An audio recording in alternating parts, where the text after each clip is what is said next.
Nous sommes en 2005. Après le terrible fiasco qu'a été la bataille d'Autobot City, c'est un désastre pour les deux camps qui ont perdu leur leader. Optimus Prime, le chef des Autobots, nous a quittés il y a peu. Pour sauver l'héritage de Cybertron, juste avant sa mort, Optimus a légué à Ultra Magnus, son fidèle second, la matrice du commandement. Du côté des Decepticons, furent largués dans l'espace les Decepticons endommagés, ainsi que le chef de leur troupe, Megatron. Ils furent abandonnés dans l'espace par certains traîtres. Le chef des Decepticons était très endommagé, incapable de se défendre, au milieu de l'espace. Et c'est lorsque tout espoir furent perdus qu'il rencontra un être maléfique. Le terrible dévoreur de planètes, Unicron. Il marchanda avec Megatron, lui proposant de lui donner un nouveau corps et de nouvelles troupes, à une condition: qu'il détruise la matrice du commandement, seul objet capable de détruire Unicron.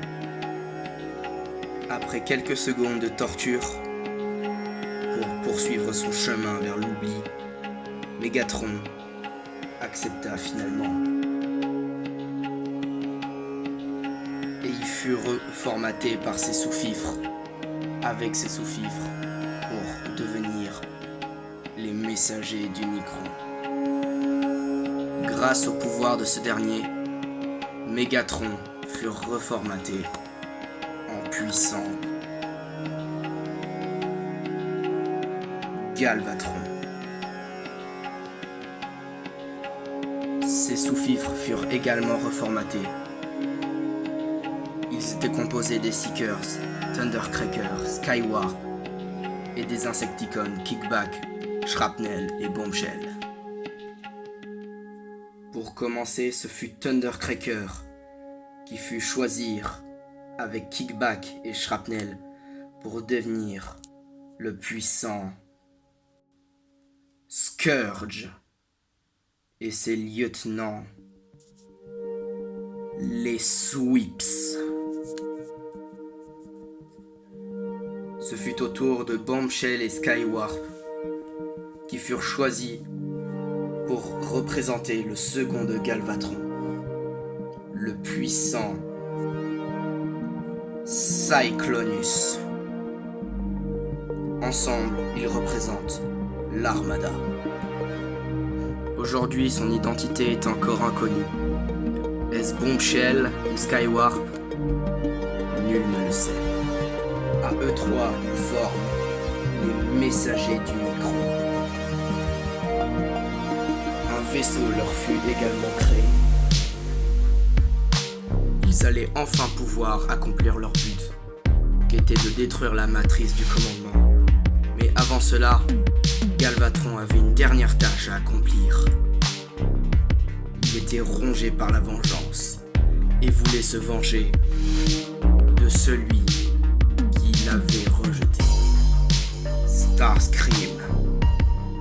Son cher second l'avait trahi pour pouvoir profiter de devenir le nouveau chef des Decepticons. Une fois arrivé sur Cybertron, il interrompit le couronnement de Starscream pour se venger une bonne fois pour toutes. C'est alors qu'il brandit son canon et désintégra son ancien second. De Starscream, aujourd'hui, il ne reste plus que les jambes. Mais qui sait pour combien de temps? C'est alors que la vraie quête pouvait commencer. Il se mit à bord de Cyclonus et accompagné des Sweeps pour traquer Ultra Magnus et les Autobots survivants. Jusqu'à la planète Craddock, où Ultra Magnus fut définitivement anéanti. Galvatron était enfin en possession de la matrice du commandement. Mais ce dernier avait une autre idée en tête. La garder pour lui et utiliser Unicron comme esclave. C'est alors qu'il décida de l'ouvrir en présence d'Unicron, mais celle-ci ne voulait pas marcher, car seul un Prime pouvait l'ouvrir. C'est alors qu'il se retrouvit à l'intérieur d'Unicron, en face de Hot Rod. Il était à ça d'achever Hot Rod lorsque soudain, la matrice répondit au spark d'Hot Rod. Il l'arracha des mains de Galvatron pour la saisir et devint le légitime successeur d'Optimus Prime. Rodimus Prime. Enfin, l'héritage de Cybertron était assuré. Il utilisa alors le pouvoir de la matrice pour détruire Unicron et éjecter Galvatron hors de ce dernier, qui disparut dans l'espace.